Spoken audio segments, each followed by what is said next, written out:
the song is Old Friend. It's about an old friend of mine who passed away, who I spent a lot of time with in this area.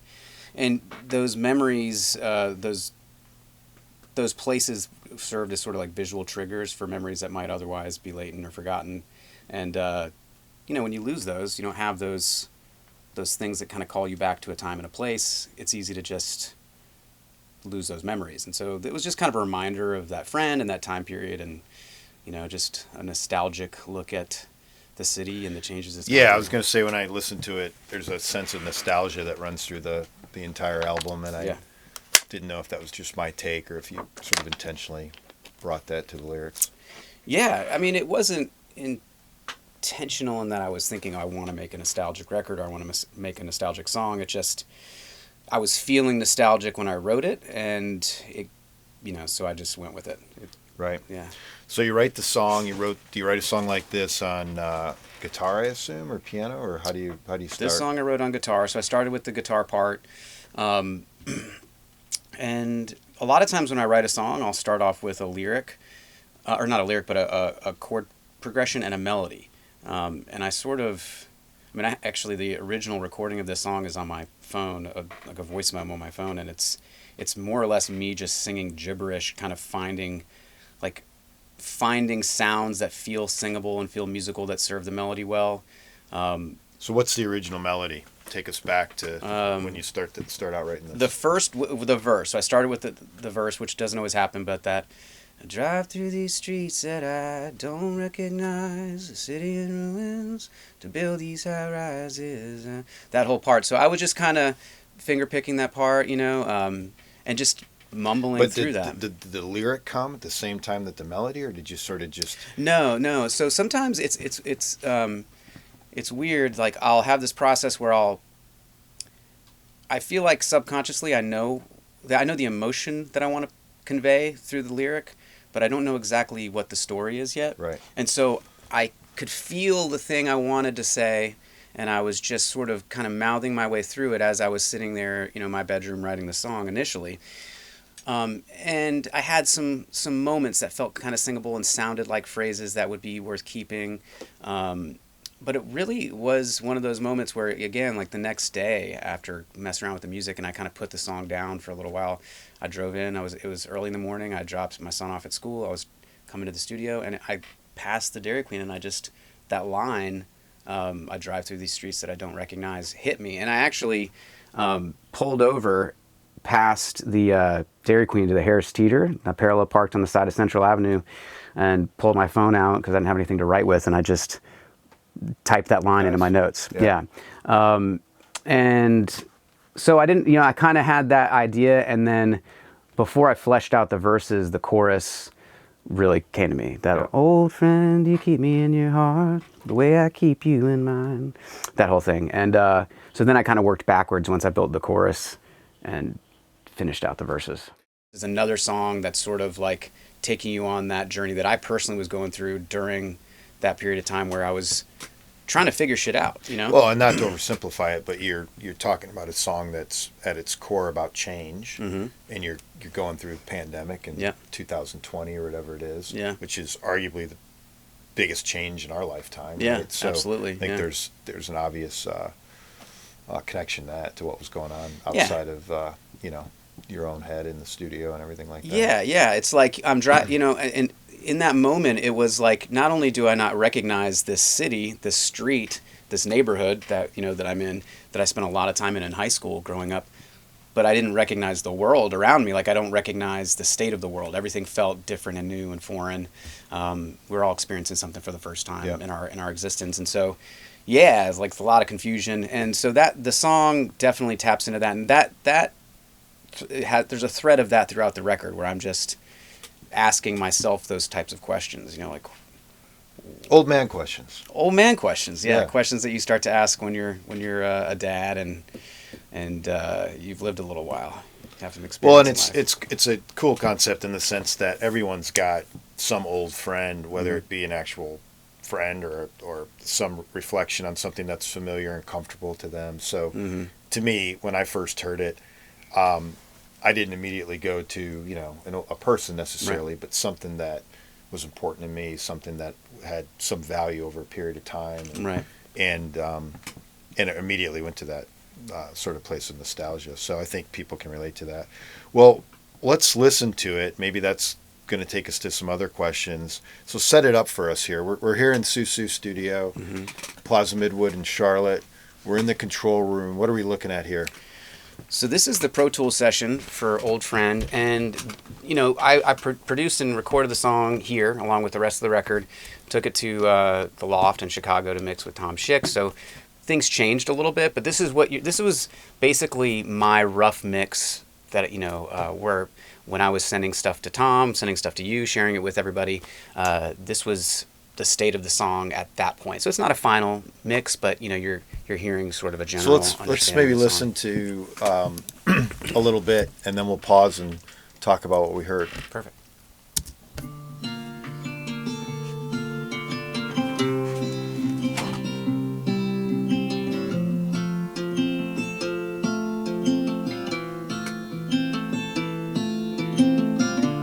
Drives through these streets that I don't recognize, a city in ruins to build these high rises, and I'm still out in search of the voice I hear in my mind. I don't know if I will ever find it. Old friend, you keep me in your heart the way I keep you in mine. I'm here still waiting for your call, the one you owed me that night.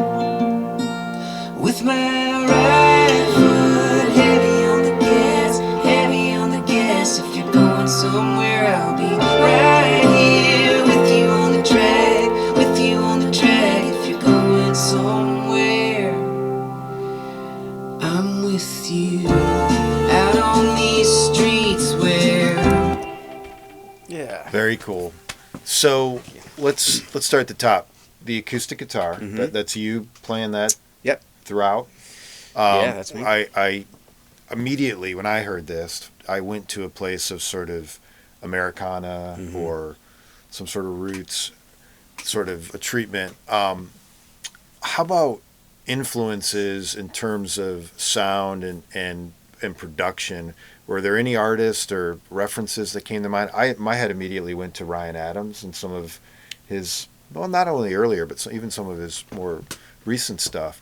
I kind of got that vibe when I first heard this demo. Yeah. What were you thinking in terms of other artistic references? Yeah, I mean, inadvertently, definitely Ryan Adams. I mean, like the Heartbreaker era, Right. that kind of stuff. I'm playing that old Gibson. It's a late 40s Gibson, and it's got, to me, like when I hear that, the tone of that guitar, it makes me think of old Dylan records. I don't know that that's what he's playing, but it reminds me of those LG1s, the small body 40s Gibsons. They just have that old folk sound to me. Yep.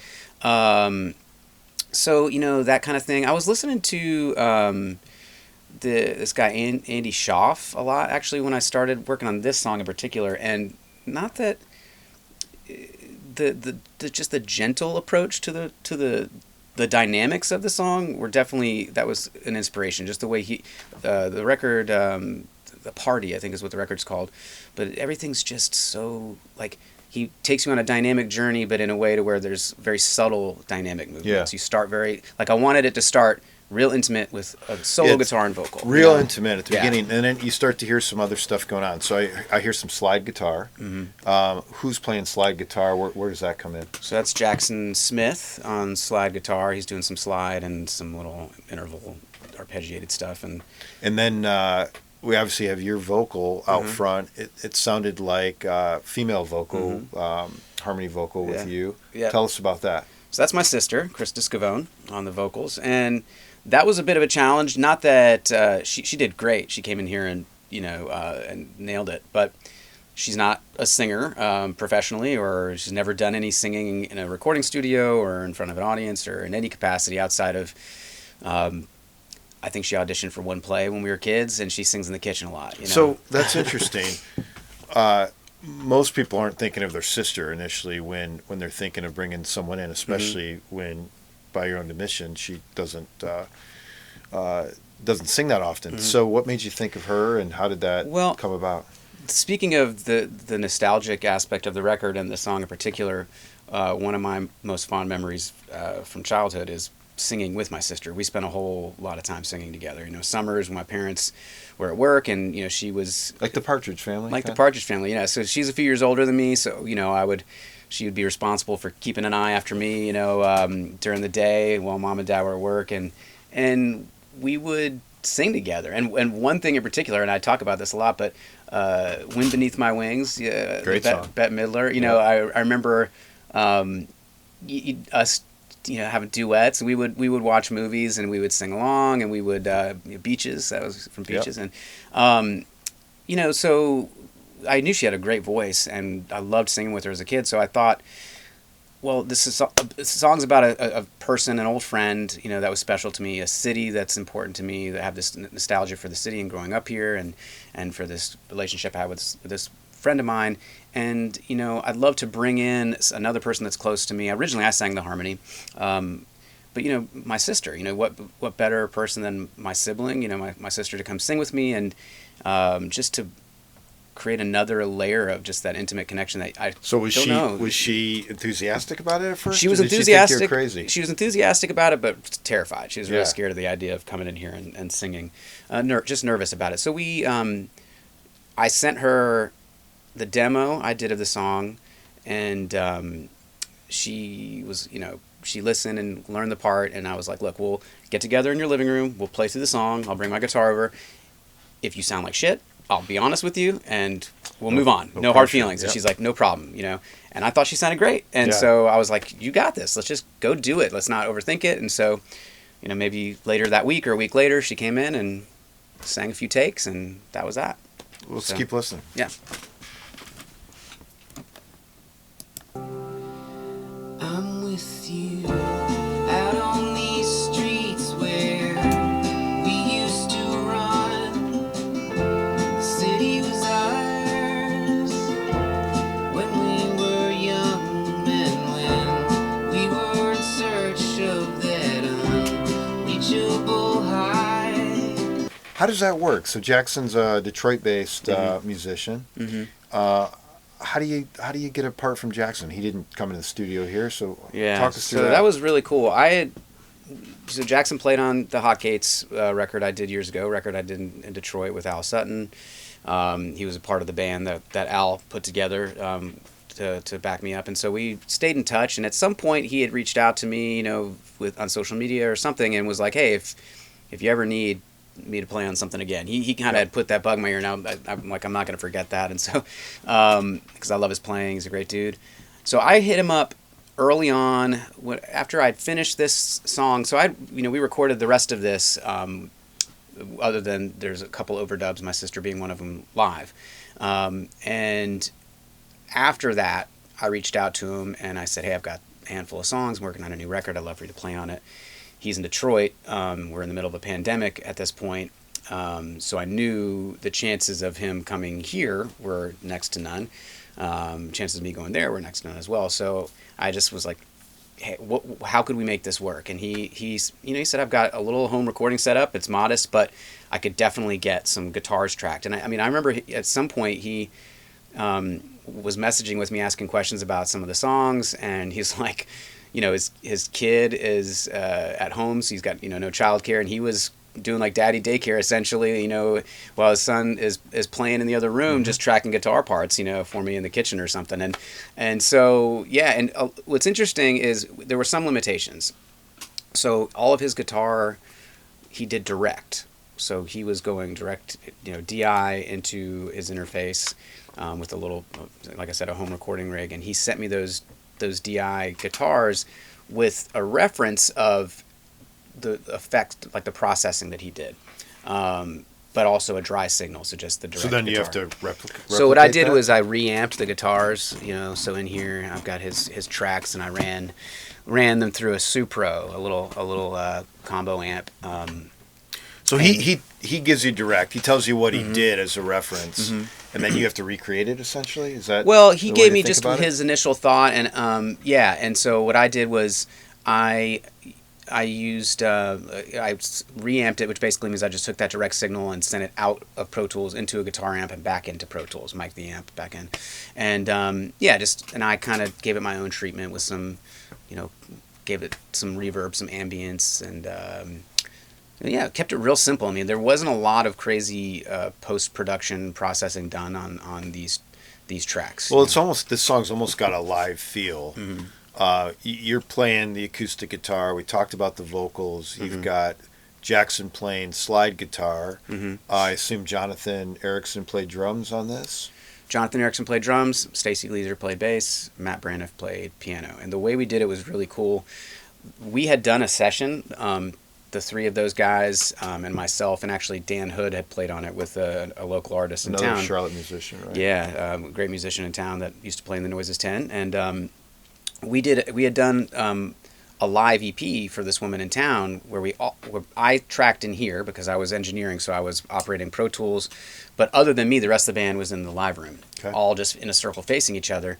So I was like, let's just do that same thing. So we had an upright piano in here at the time. I wheeled it out in the middle of the room. I put some packing blankets on it to insulate a little bit. I threw two small diaphragm condenser mics on the back of the piano.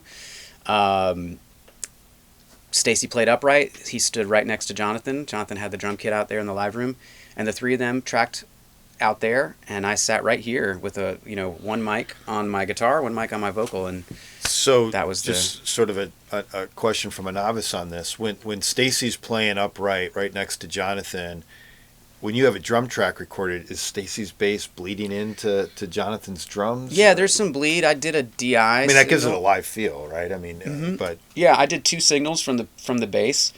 So he had a pickup on the bass, so I took a direct signal from the bass. Okay. And I mic'd the bass, so I was able to blend that signal.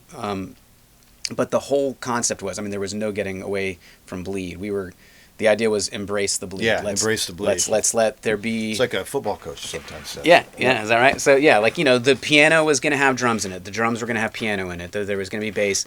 I did in here. I did a technique with the vocals and the guitar where I had two mics with a figure 8 pattern. It's a polar pattern where they pick up what's in front of it and behind it, but they cancel out what's to the left and right. So you face one mic towards the guitar, one mic towards your voice, and each mic is canceling out what it's not facing. So the vocal mic's canceling out guitar and vice versa. Not 100%, so you're going to get some bleed, but gave me some independence between the two tracks. But yeah, that was how we built it. Very cool. Yeah. One thing that you mentioned that I'm interested in is you mentioned piano. Mm-hmm. I hadn't thought about piano in this song, and maybe I'm just not able to differentiate it in my ears. But are you able to isolate the piano part at all, so we could just hear what Matt was playing? Yeah. So here's the piano, and actually Matt overdubbed some organ too. So there's actually piano and organ in this song. But here's the piano.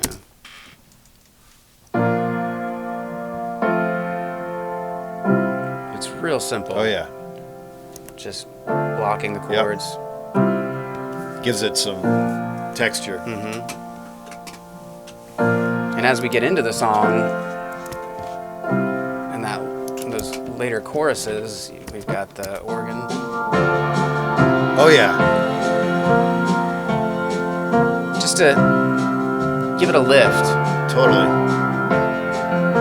I think you almost take that for granted when you listen to it. But you're hearing right now, so you're hearing the drums. Yep. And the piano mic, you know what I mean? And the piano mic. Yeah, that's just part of it. And it's cool because it gives you it's another room mic for the drums essentially. It's just more ambience for the drums.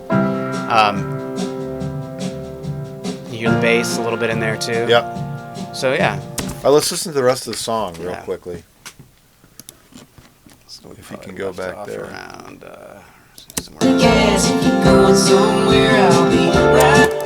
The one you owed me that night, with my right foot heavy on the gas, heavy on the gas. If you're going somewhere, I'll be right here with you on the track, with you on the track. If you're going somewhere, I'm with you. Get to hear this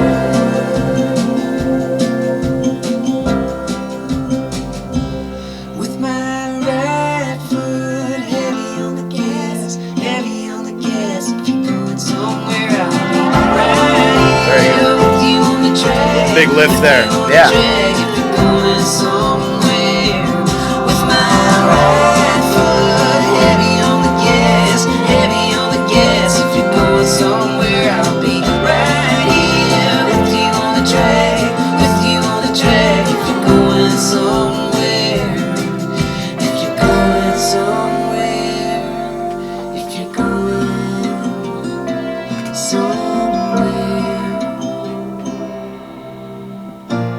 Old friend, do you keep me in your heart the way I keep you in mine? Excellent. Yeah. No, I Thank think you. your sister's harmony is just perfect, and Yeah, it thanks. has it's got a lot of cool meaning with the song too. It's funny because it feels, I mean, it is a pretty simple song, but when you break it down, there's actually a lot going on.